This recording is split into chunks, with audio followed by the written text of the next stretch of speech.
Hello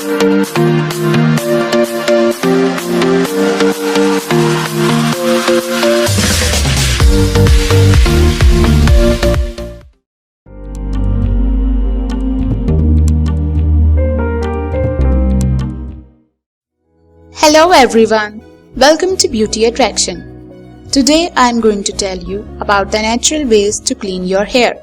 Let's get started. Number 3. This cleanser is great for those who have oily hair and dandruff.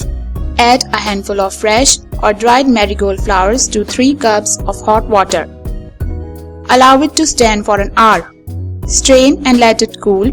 Use it to rinse your hair. Number 4. Take used tea leaves and boil them in 5 to 6 cups of water. Strain and cool the liquid. Add the juice of 1 lemon and use it to wash your locks.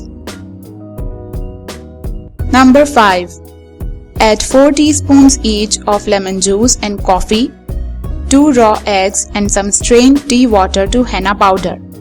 Stir the mixture into a thick paste. Apply generously to hair strands and wash off after an hour. If you don't want to use eggs, increase the amount of tea water in the mix. Thank you for watching Beauty Attraction. Do subscribe to my channel and click the bell icon for more updates.